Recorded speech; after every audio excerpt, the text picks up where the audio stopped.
નમસ્કાર. ધોરણ 11 પહેલા ચેપ્ટરની અંદર નામના મૂળ તત્વો વિશે આપણે માહિતીઓ જે છે એ માહિતી મેળવી. નામો જે છે એ ભણવા માટે સરળ છે, માત્ર એની સમજૂતી જે છે એ સમજૂતી જ આપણે લેવાની જરૂરિયાત છે. પરંતુ સમજૂતી ક્યારે મળે? અત્યાર સુધીમાં આપણે ક્યારે નામા વિશે જોયું નથી. પહેલા ચેપ્ટરની અંદર આપણે જોયું કે ભાઈ એના અમુક શબ્દો આવે છે, એને પારિભાષિક શબ્દો કહેવામાં આવે છે, વ્યવહારો આવે છે. વાણિજ્ય વ્યવસ્થાની અંદર આવશો ત્યારે એ આવશે. તો અહીંયા બીજા ચેપ્ટરની અંદર આપણે આગળ ચાલીને જોઈએ તો વ્યવહારો જે છે અને વ્યવહારોની દ્વિઅસર, અને દ્વિઅસર એટલે બે અસર છે, માટે એને દ્વિનોંધી નામા પદ્ધતિ તરીકે ઓળખવામાં આવે છે. સૌથી પહેલા તો વ્યવહાર એટલે શું? ઘણી વાર આપણને એમ થાય કે આ ભાઈ વ્યવહાર એટલે આપણે મંડપની અંદર જોઈએ, લગ્નની અંદર ગયા હોઈએ, કોકને કવર આપે છે, કોકને કપડાઓ આપે છે, આ છે તે છે, એવું બધું આપતા હોય છે, ત્યારે આપણને પ્રકારનો વ્યવહાર કહેવામાં આવે છે. પણ એ વ્યવહાર ચોક્કસ છે, પરંતુ સામાજિક વ્યવહાર છે. અહીંયા આપણે જે વ્યવહાર લેવાનો જે છે એ વ્યવહારને આપણે સમજવાની કોશિશ કરવાની છે. તો સૌથી પહેલા ધંધાકીય વ્યવહારો જે છે એ ધંધાકીય વ્યવહારો એટલે શું? તો ધંધાકીય વ્યવહારોની અંદર બે વ્યવહાર આવે છે. એક વ્યવહાર છે આર્થિક વ્યવહાર, બીજો છે બિન આર્થિક વ્યવહાર. વાણિજ્ય વ્યવસ્થાની અંદર પહેલા પાઠની અંદર આપણી પાસે આવશે આર્થિક એટલે શું? કે જે વ્યવહારનું નાણાકીય મૂલ્ય આંકી શકાય. એટલે કે આપણે કોઈ સેવા લીધી હોય, સેવાની સામે આપણને પૈસા મળ્યા હોય, સેવા દીધી હોય, પૈસા લીધા હોય, નાણાંનું મૂલ્ય જે છે, નાણાંનું મૂલ્ય જેની અંદર આંકી શકાય, એને આર્થિક વ્યવહાર તરીકે ઓળખવામાં આવે છે. બીજો વ્યવહાર જે છે એ બિન આર્થિક વ્યવહાર. બિન આર્થિક વ્યવહાર એટલે કેવો વ્યવહાર?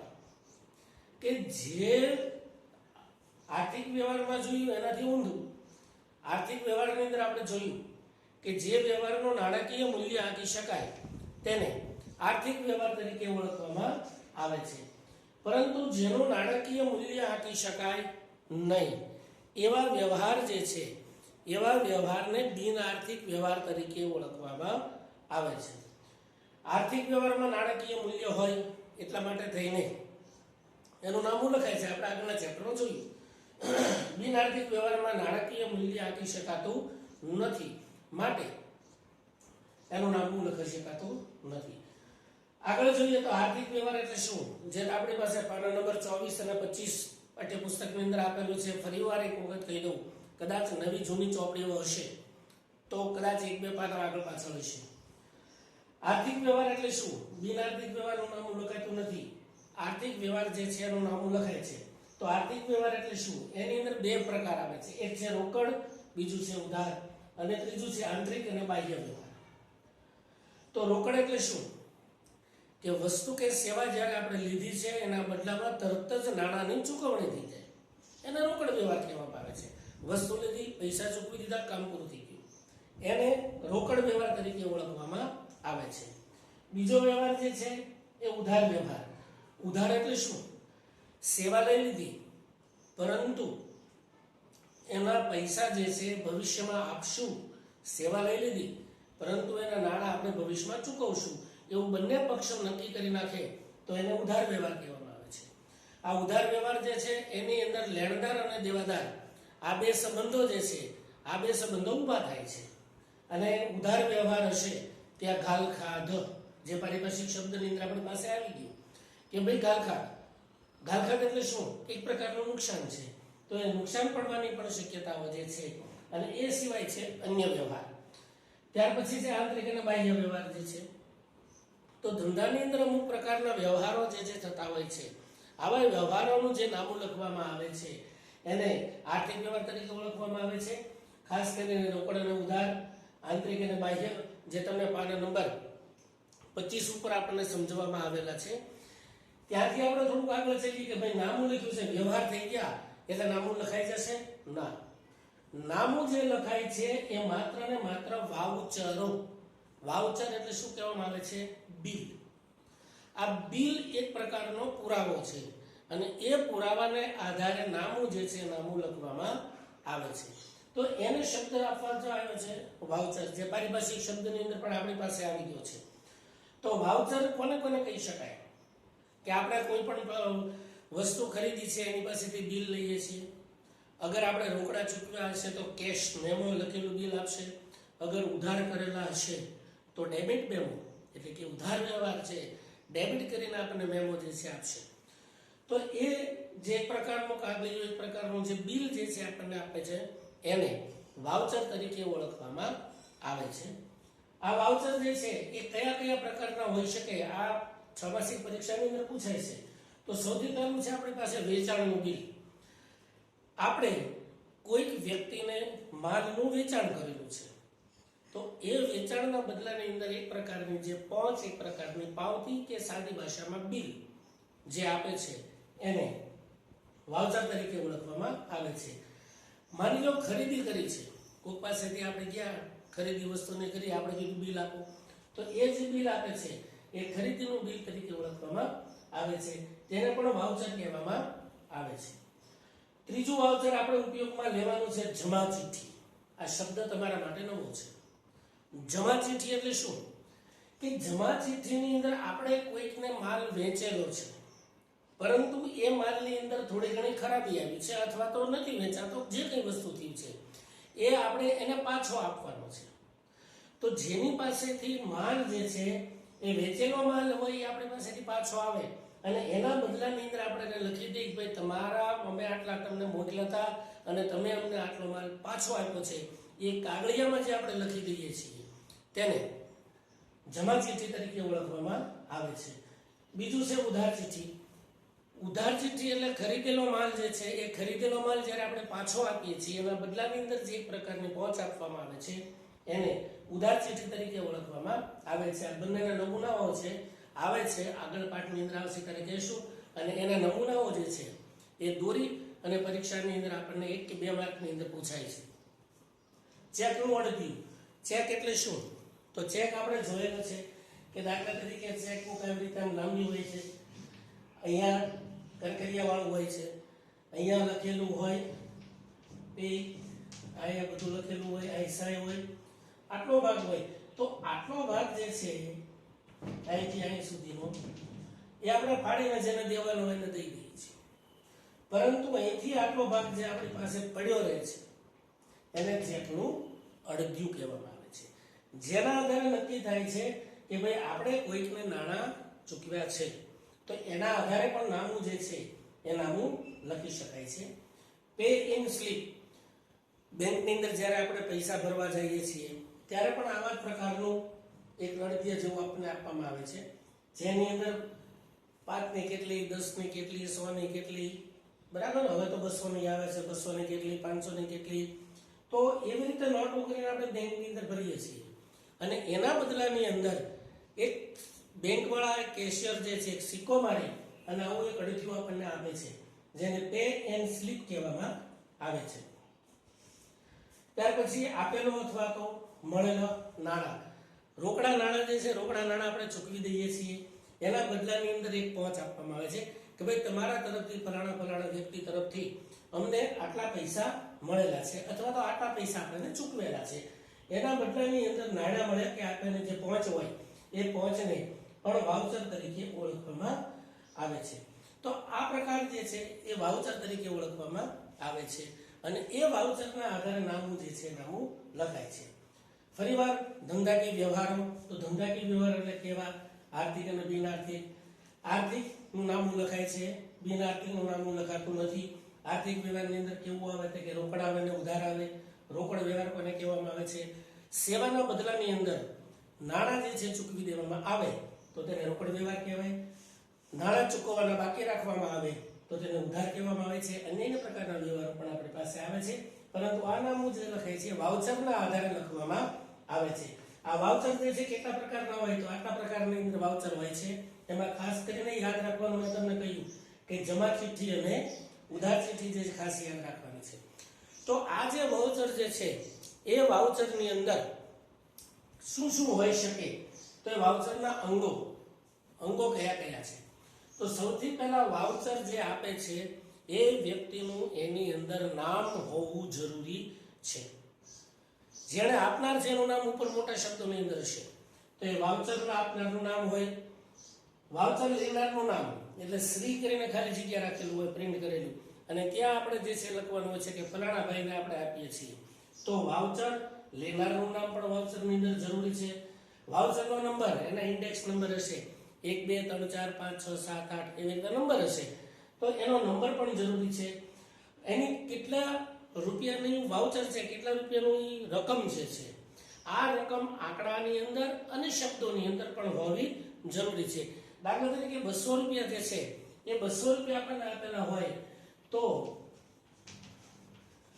આમ કરીને લીટો કરવાનો આવે છે, પછી લખવું પડે છે અંકે 200 પૂરા. શબ્દોમાં અને આંકડાની અંદર રકમ જે છે એ હોવી જરૂરી છે. બિલ બનાવનારની સહી, આ જે વાઉચર આપેલું છે એ આવનાર વ્યક્તિ જે છે એ કોણે આપેલું છે એની સહી જે છે એ સહી પણ જરૂરી છે. વાઉચરનો પ્રકાર, વાઉચરના પ્રકાર કયા આ તમને હમણાં જોયું, બરાબર? તો એ વાઉચરના પ્રકારમાં કયું પ્રકારનું વાઉચર જે છે એ પણ જોવું જે છે જરૂરી છે. ત્યાર પછી તારીખ, વાર, કઈ સાલનું જે છે એ પણ વાઉચરની અંદર હોવું જરૂરી છે. એનાથી આપણે થોડાક આગળ ચાલીએ તો નામું જે છે આ વાઉચર આપણી પાસે સૌથી પહેલા એક પ્રકારનો વ્યવહાર બની ગયો. વ્યવહાર બની ગયા પછી આપણે આર્થિક વ્યવહારને જુદા કાઢી નાખ્યા, બિન આર્થિક વ્યવહારને જુદા કરી દીધા. આર્થિક વ્યવહારની અંદર પણ રોકડ વ્યવહાર છે કે ઉધાર વ્યવહાર છે કે સિવાયના અન્ય કે ભાઈ ઘસારો જે છે, આગથી થયેલું નુકસાન છે, નમૂના તરીકે માલ વેચ્યો છે, ધર્માદામાં માલ આપ્યો છે, આવા પણ ઘણા પ્રકારના વ્યવહારો જે છે થશે. તો એવા વ્યવહારોને આપણે જુદા કરી નાખ્યા. એ કરી નાખ્યા પછી આંતરિક વ્યવહાર છે કે બાહ્ય વ્યવહાર છે, આપણો પોતાનો છે કે પછી ધંધાને લગતાની અંદર બીજો અન્ય વ્યવહાર જે છે એ છે. તો આ બધી બાબતો નક્કી કર્યા ત્યાર પછી એના આધારે આપણે વાઉચર જોવામાં આવે છે. અને એ વાઉચર જે છે, વાઉચર તૈયાર થઈ જશે ત્યાર પછી આ વાઉચરને સમજવા માટે થઈ અને વાઉચરના અંગો તપાસી લેવા પડે. વાઉચરના અંગો તપાસી લીધા પછી એને લ્યુકા પેસિઓલી નામનો સાધુ પાદરી જે છે કે જે નામો લખાય છે એ કયા આધારે લખવામાં આવે છે, તો એના માટે થઈ અને એણે ખાતાના પ્રકારો આપેલા છે. આ ખાતાના પ્રકારો જે છે એ આપણી પાસે પાના નંબર 31 ઉપર આપવામાં આવેલા છે. અંદર એક બે દાખલા જે છે, આની પછીનો વિડીયો જે છે એ વિડીયોની અંદર આર્થિક કહેવાય કે બિન આર્થિક વ્યવહાર કહેવાય, રોકડ વ્યવહાર કહેવાય કે ઉધાર વ્યવહાર કહેવાય, એ ઉદાહરણ સાથે હું તમને સમજાવવાનો છું. ફરી વાર સમજાવી દઉં. આની પછીના વિડીયો આવશે એની અંદર આર્થિક વ્યવહાર કહેવાય, બિન આર્થિક વ્યવહાર કેને કહેવાય, રોકડ વ્યવહાર કહેવાય, ઉધાર વ્યવહાર કહેવાય. આ એકદમ નમૂના સાથે મારે તમને સમજાવવાના છે. પરંતુ જ્યારે અત્યારે આપણી પાસે થિયરીઓ ચાલે છે તો થિયરીઓની અંદર જોઈએ તો વાઉચરના અંગો પછી ખાતાના પ્રકારો. તો ખાતાના પ્રકાર પહેલા મેં તમને કીધું એમ પહેલા ચેપ્ટર અંદર આપણે જોયું કે કોઈ સર્વસ્વીકૃતતા નહોતી, પરંતુ લ્યુકા પેસિઓલી નામના પાદરી જે છે, ઇટાલીના સાધુ જે છે, એમણે ખાતાના પ્રકાર જે છે ખાતાના પ્રકાર આપ્યા. લોકોએ એનો સ્વીકાર કર્યો અને આજે ઓલ વર્લ્ડની અંદર આ નિયમો મુજબ નામો જે છે નામો લખવામાં આવે છે. તો ખાતાના પ્રકાર એટલે કયું ખાતું? તો એણે કહ્યું કે સૌથી પહેલું કે ભાઈ વ્યક્તિ ખાતું. વ્યક્તિ એટલે કોણ? કે જે વ્યક્તિ જીવંત છે અથવા તો કોર્ટ દ્વારા એ માની લેવામાં આવે છે. દાખલા તરીકે કોઈ સ્કૂલ હોય તો એ વ્યક્તિ ખાતામાં આવે, LIC જે છે વ્યક્તિ ખાતાની અંદર આવે છે, નવનીત પ્રકાશન જે છે વ્યક્તિ ખાતામાં આવે છે, BS શાહ કંપની જે વ્યક્તિ ખાતામાં આવે, ગુજરાત સમાચાર, સૌરાષ્ટ્ર સમાચાર અથવા કોઈ જીવંત વ્યક્તિ, આ તમામનો સમાવેશ જે છે એ વ્યક્તિ ખાતાની અંદર કરવામાં આવે છે. વ્યક્તિ ખાતાનો એને નિયમ આપ્યો કે વ્યક્તિ જો લેનાર હોય તો એના ખાતે ઉધાર કરો, આપનાર હોય તો એના ખાતે જમા કરો. લેનાર ખાતે ઉધાર, આપનાર ખાતે જમા. વ્યક્તિ ખાતાના પ્રકાર પછી એને કહ્યું કે બિન વ્યક્તિના ખાતા. એની અંદર પાછા એને કયા હતા કે જે આ વ્યક્તિ ખાતામાં સમાવેશ થતો નથી. તો માલ મિલકતનું ખાતું, બે શબ્દ આપણી પાસે નવા આવ્યા. એક આવ્યો માલ, એક આવ્યો મિલકત. ફરી વાર કહું છું, તમને મેં ટાઈપ કરીને મોકલેલા છે પારિભાષિક શબ્દો. અહીંયા મેં પારિભાષિક શબ્દો કે માલ કોને કહેવાય. જો બરાબર એ શબ્દો સમજ્યા હશું તો તરત જ આપણને આનો ખ્યાલ આવી જશે. એટલે ફરીવાર હજી તમને કહું છું કે હજી પણ તમે પારિભાષિક શબ્દો, હજી આપણી પાસે ઘણો સમય છે, પારિભાષિક શબ્દો જે છે, પારિભાષિક શબ્દો ફરીવાર પાકા કરજો તો નામ ક્યારેય અઘરું નહીં પડે. માલ અને મિલકત. માલ એટલે શું? કે જે વેપારી જે વસ્તુનું વેચાણ કરતો હોય, જે વેપારી જે વસ્તુનું વેચાણ કરતો હોય તેને એનો માલ કહેવામાં આવે છે. દાખલા તરીકે ફર્નિચરનો વેપારી પોતાના દુકાનની અંદર સોફા છે, કબાટ છે, પલંગ છે, ટીપાઈ છે, ખુરશી છે, આ બધું રાખે છે અને આપણે લેવા જઈએ છીએ તો એનો માલ કયો છે, એને ગુડ્સ કહેવામાં આવે છે. તો મિલકત કયું? એ વેપારી જે પોતાની દુકાનની અંદર જે ટેબલ ને ખુરશી ઉપર બેઠો છે એને એની મિલકત કહેવામાં આવે છે. એ વેચવાનું નથી. મતલબ વેપારી જે વસ્તુ વેચવાનો છે એને ધંધાના માલ તરીકે ઓળખવામાં આવે છે. પોતાની દુકાનમાં રહેલો પંખો, પોતાની દુકાનમાં બેસવા માટે રહેલા ગાદી તકિયા, એના ખુરશી ટેબલ, લાઇટો, આ તમામ વસ્તુ જે છે એની મિલકત તરીકે ઓળખવામાં આવે છે. બીજું છે ઉપજ અને ખર્ચ. ફરી પાછા બે નવા પારિભાષિક શબ્દો આવ્યા, જો બરાબર યાદ કરશો તો. ઉપજ અને ખર્ચ. ઉપજ એટલે શું? કે નાણાંની આવક થઈ હોય એને ઉપજ તરીકે ઓળખવામાં આવે છે. દાખલા તરીકે વ્યાજ મળ્યું, ડિવિડન્ડ મળ્યું. હવે ડિવિડન્ડ હું એ પણ આપણે આગળ ઉપર આવી ગયું છે, બરાબર? તો એને એની ધંધાની ઉપજ તરીકે ઓળખવામાં આવે છે. બીજું છે ખર્ચ. ખર્ચ એટલે શું? પગાર ના ચૂકવ્યા, કારીગર હોય તો કારીગરને પગાર ચૂકવ્યો. માલ આપણા ઘરે આવ્યો તો એને મજૂરીના પૈસા જે છે ચૂકવ્યા. લાઇટ બિલ જે છે એ લાઇટ બિલ આપણે ચૂકવ્યું. ટૂંકમાં આપણી પાસેથી જે નાણાં જાય છે, કોઈ પણ સેવા લીધી છે એના બદલામાં જે નાણાં જાય છે એને ખર્ચ તરીકે ઓળખવામાં આવે છે. પરંતુ જેનાથી ધંધાની અંદર નાણાં આવે છે એને ઉપજ તરીકે ઓળખવામાં આવે છે. તો ત્રણ જ નિયમ આપ્યા છે, ચોથો નિયમ છે જ નહીં.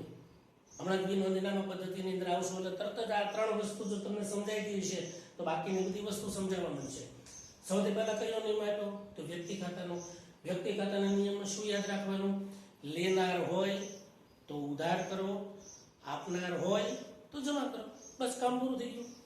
માલ મિલકત ખાતાનો નિયમ. માલ મિલકત ખાતાની અંદર શું કે માલ કે મિલકત જો ધંધામાં આવે, માલ કે મિલકત ધંધામાં આવે તો ઉધાર કરો, અને માલ અથવા તો મિલકત ધંધામાંથી જાય તો જમા કરો. વ્યક્તિ ખાતાનો નિયમ કીધો કયો કીધો? લેનાર ખાતે ઉધાર, આપનાર ખાતે જમા. સાથે બોલો. માલ મિલકત ખાતાનો નિયમ કયો? આવે તો ઉધાર, જાય તો જમા. જ યાદ રાખવાનો, જાય તો જમા, આવે તો ઉધાર. આવો સીધો સાધો નિયમ. ઉપજ અને ખર્ચ. તો ખર્ચ કર્યો હોય તો ઉધાર કરો, ઉપજ હોય તો જમા કરો. આ લ્યુકા પેસિયોલી નામના સાધુએ ત્રણ નિયમો આપ્યા અને આ ત્રણ નિયમોના આધારે આ બધી વસ્તુઓ જે છે કરી અને આપણે દાખલા જે છે દાખલા ગણવાના આવે છે. ફરીવાર કહી દઉં કે આ વસ્તુ જે છે આની પછીના ટાસ્કની અંદર, આની પછીના વિડીયો જે આપણે કરવાનો જે છે એ વિડીયોની અંદર પુસ્તકની અંદર રહેલા દાખલાની અંદર આર્થિક વ્યવહાર છે કે બિન આર્થિક વ્યવહાર છે છૂટા પાડતા મારે તમને શીખવાડવાના છે. પછી શું થશે કે ભાઈ બિન આર્થિક છે તો બિન આર્થિક હોય તો એની અંદર કઈ કરવાનું થતું નથી. પછી શું હશે તો કે આર્થિક હશે તો આર્થિકની અંદર આપણે ધ્યાન રાખવાનું છે. એમાં પણ કયા કયા હશે? જે રોકડ, ઉધાર અને બરાબર. એના વાઉચર છે તો એના આધારે આ બધું છે. એના આધારે આ ત્રણમાંથી શેમાં જાય છે એ જોઈ લેવાનું છે. અને એ જોઈ લીધા પછી આપણે નામું જે છે એ નામાની દ્વિઅસરો જે છે જોવાની છે.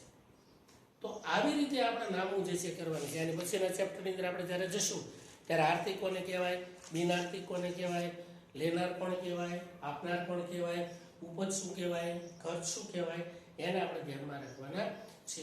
અને ચોપડીના પાના નંબર સાથેના દાખલાઓ જે છે એ પણ આપણે ગણવાના છે.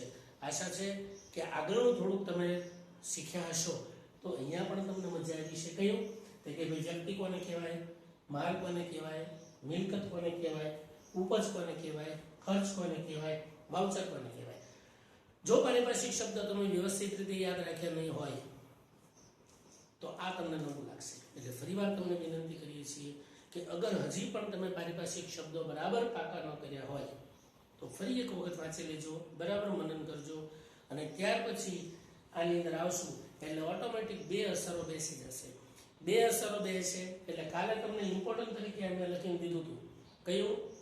કે સૌથી પહેલા વ્યવહારના જે ખાતાની ઓળખ, ખાતાની ઓળખના આધારે આમ નોંધ થશે, આગળ પેટા નોંધ થશે, પેટા નોંધ થયા પછી ખતવણી થશે, ખતવણી કર્યા પછી બાકી નીકળશે, બાકી નીકળીને જ્યાં લખશું શું હતું એ કાચું સરવૈયું.